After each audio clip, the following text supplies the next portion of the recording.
Festival Day of the Holy Cross, also called Holy Cross Day. People were asking me about this even before the service began because of the change in pyramids here. They're red. I suspect in some places they're white because this, after all, is a feast of Christ. This is a feast that's related to the life, the death, and of course the resurrection of our Lord. And having said that, I think everybody hears this title and does wonder what this is about and what does this mean. Typically when it comes to these festival kinds of days, these special kinds of days, it's a person. Like this coming Sunday will be a festival day of St. Matthew's Day. St. Barnabas, festival of St. Peter and Paul. These all happened just in the last few months or so. But here today, this is not stated as a festival of Christ, but the Feast of the Holy Cross, which is a thing, which is an artifact, which is ultimately an item. It's a piece of wood. And so there really is nothing else like this in the church calendar. There's no this kind of special celebration like this. But today is, for good reason, the feast day, the festival of the Holy Cross.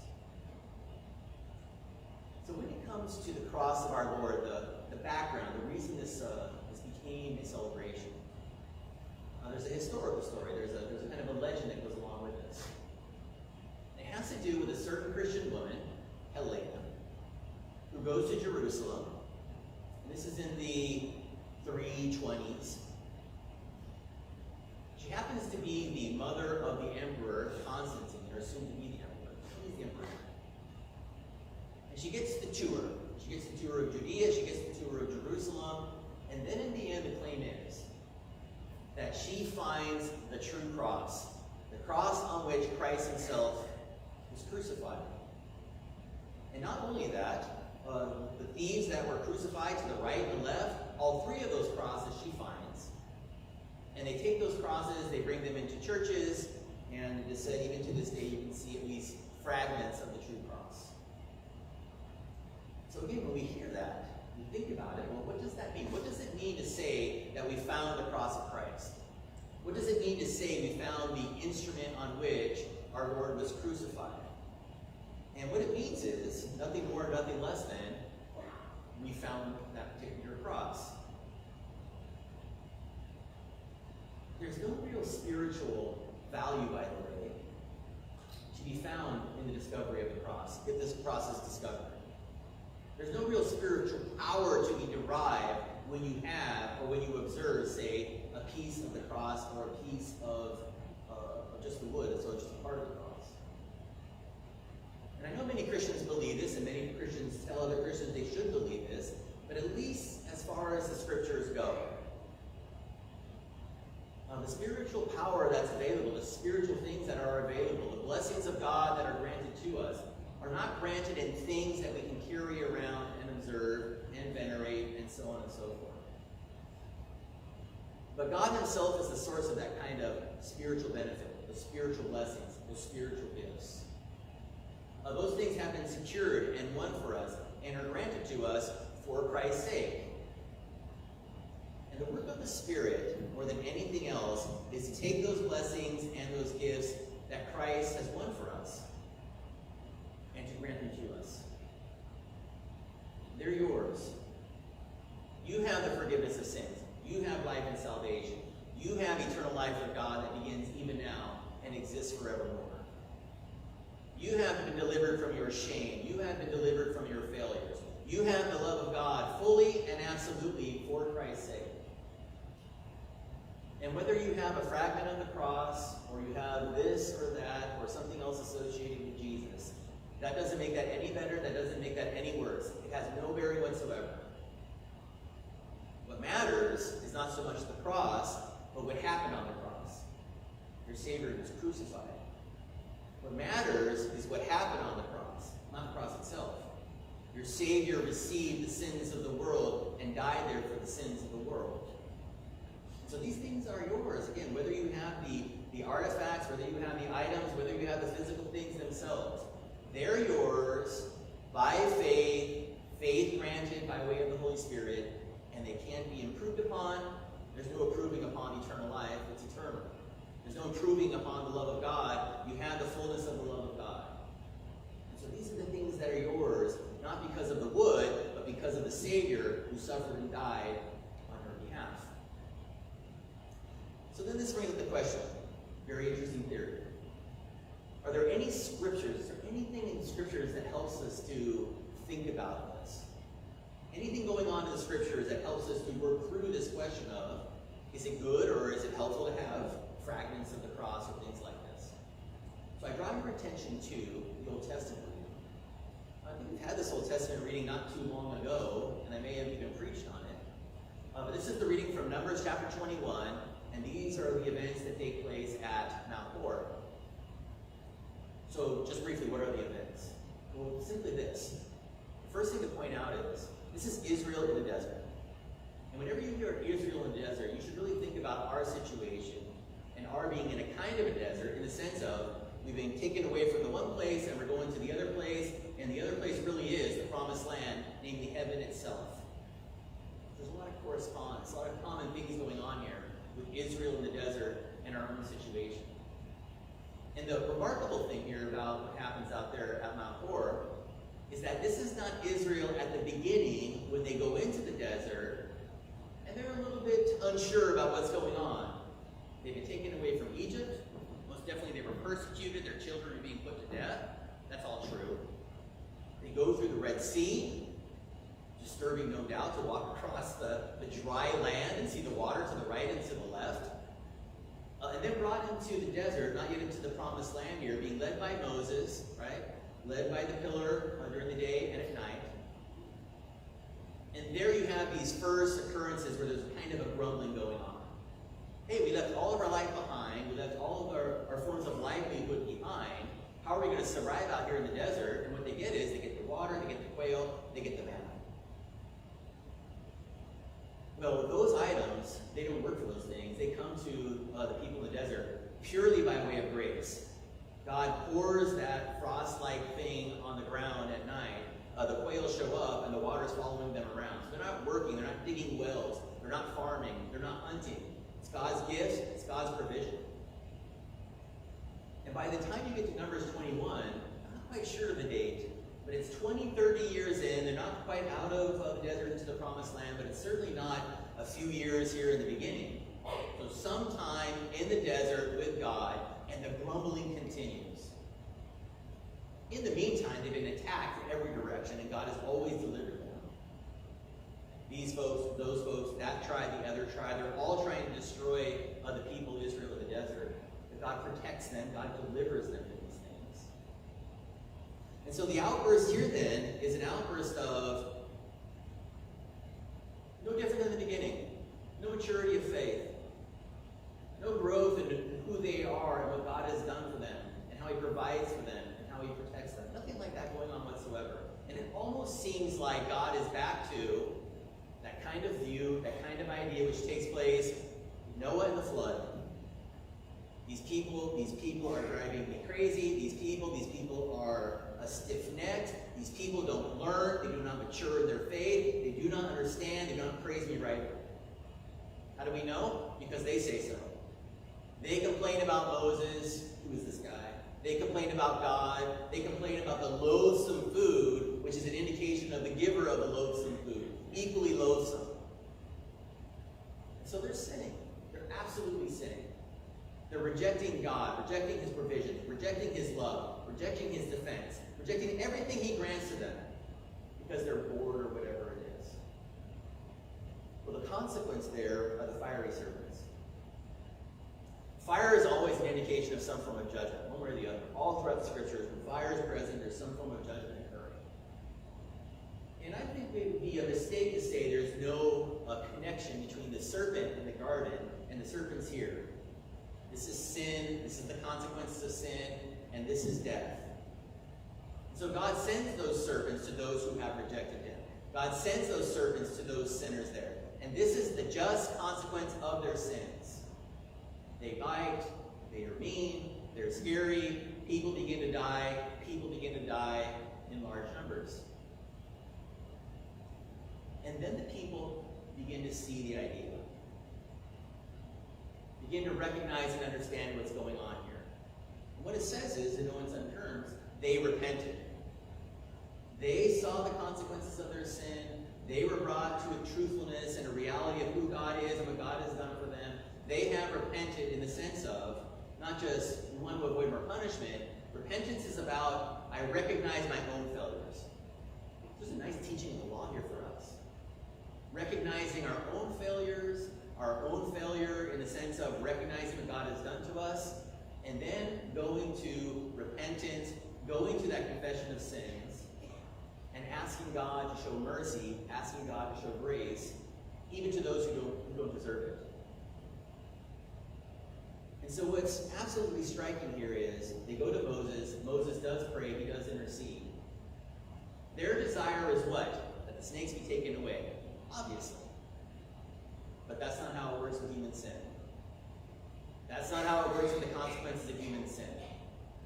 Death is the consequence of sin. Death is the thing that is on. This kind of judgment is the thing that comes to sinners. And so what God does, and now this is a real teaching of the gospel, is he provides the means for the deliverance from the consequences of human sin. He provides the means for being relieved from, in this case, death and suffering and so on and so forth. And of course, this is leading us to what Christ himself does. And so the way this takes place is, God directs Moses, go and fashion a serpent, a bronze serpent, and put it on a pole. And then a promise goes with this. And the promise is not always the thing that's recognized. That a person who is bitten, who is receiving that punishment, can then look to that bronze pole and look to that bronze serpent and there receive forgiveness. That is, there receive healing from the venom from the snakes. Now the reason why that's significant is because that's the promise. That's what makes this possible. A bronze serpent on a pole, may or may not be bronze, by the way. A bronze serpent on a pole, in and of itself, is no obvious healing method for being bitten by a snake. Obviously not. But if God associates a promise, gives a promise, if you look to that pole, you look to that serpent, you look to and remember that promise, that is the looking. Remember the promise. God will heal. Then you have exactly what the promise indicates. You will be healed. And people who continue to say, I don't believe in God, I don't like God, I don't care about his promises, receive no benefits. But those who are repentant, those who look to God now for healing, look to God for deliverance from that kind of difficulty. They look to the promise in that tangible form, that visible form, the bronze serpent on the pole, and there they have what they see, healing. Now here's the reason why this comes up, and here's the reason why this is significant. All those things definitely teach us about Christ. This is usually the reading when we read John 3:16. This is the preceding verse. Just as the serpent is lifted up, so the Son of Man must be lifted up. But what I want to draw your attention to is this. What happens to the bronze serpent and what happens to the pole? Almost nobody ever asks the question, what happens after the fact? Well, as it turns out, there is a reference in 2 Kings. And these folks here in the desert really did hold on to the pole and really did hold on to the bronze serpent. So much so that when they go into the temple, ultimately in Jerusalem, and there they bring the Ark of the Covenant, the Ten Commandments, and so on and so forth, what's going on inside of the Ark of the Covenant. They also bring the bronze serpent and the pole. And if you can believe it, you know what they do? They create a little side chapel, kind of like what we have going on there, behind the doors there. And it becomes a cult. It becomes a pagan cult of people who are seeking healing. They don't go to the temple and offer the sacrifices. They don't go to God and offer the sacrifices of pleading for healing from this, that, or whatever. They go to this side chapel and they worship the serpent. They worship the pole. They worship the idea.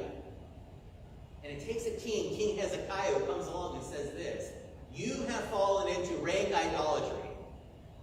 You have fallen into the exact same issues and problems that plague those who are in the desert. And so what does Hezekiah do? He takes away the instrument. He breaks the bronze serpent. He breaks the pole. He utterly destroys it. Now, I don't know about you, but just think about that. This is the artifact. This is the thing that was crafted by Moses. I mean, we have a chalice and things in the back here, and pictures and so on and so forth. And if anybody gets too close, I say, back up. This stuff is expensive. This stuff is important to us. You're going to ruin it. Don't even breathe on it. But Moses is the one here. What Hezekiah is identifying is this. Don't worship the serpent. Don't worship the pole. If you desire healing, if you desire God's mercy, go to God in the way that God desires. Go to God in the way that God has established. And there you will find what you seek. There you will find his mercy. There you will find his grace. There you will find his deliverance. The serpent and the pole had a purpose at a time. That's definitely true. But that later time was not the time. So this brings us back to the cross of Christ. When we think about the cross of Christ, whether we have it or we don't have it, is not really that significant. Again, what's important here is what God has done on that cross for you and for your salvation. What has he done? He's crucified the Christ in your place. He's laid him in the grave. He's resurrected him from the grave in that new life. And that new life is going to be your new life. That new life, I should say, is your new life.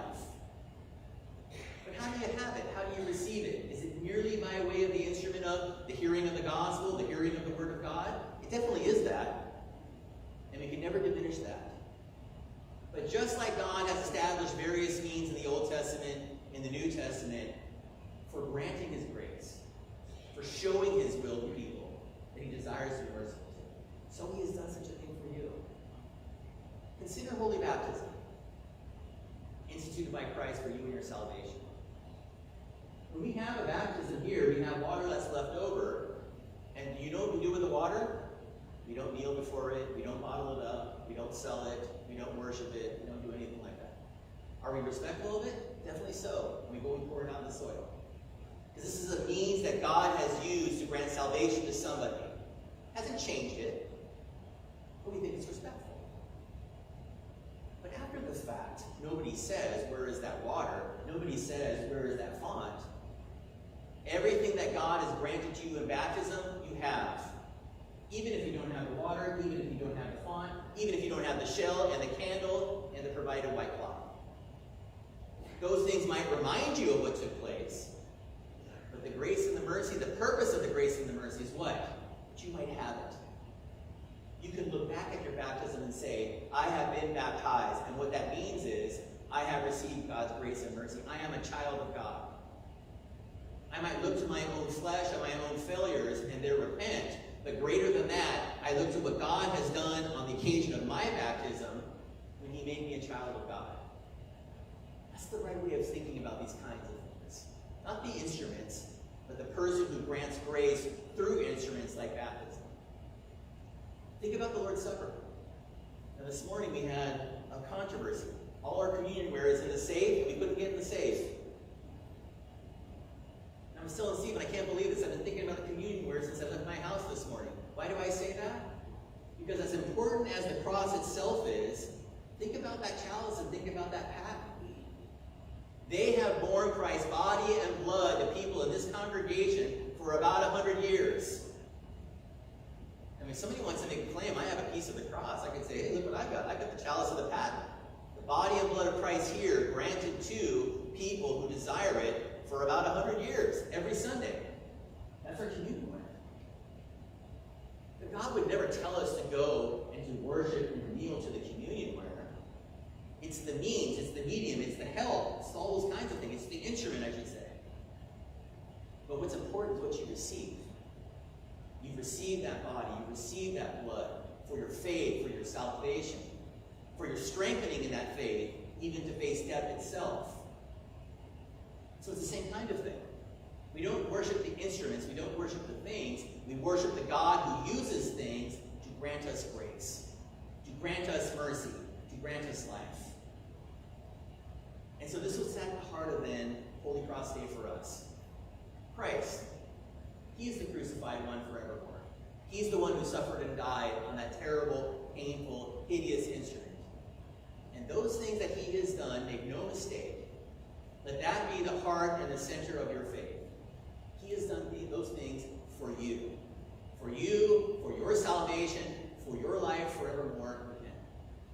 So for this Christ who suffered, died, and rose, we offer our thanks. In the name of the Father, and of the Son, and of the Holy Spirit. Amen. We rise. The peace of God that passes all understanding, keep your hearts and minds in Christ Jesus. Amen.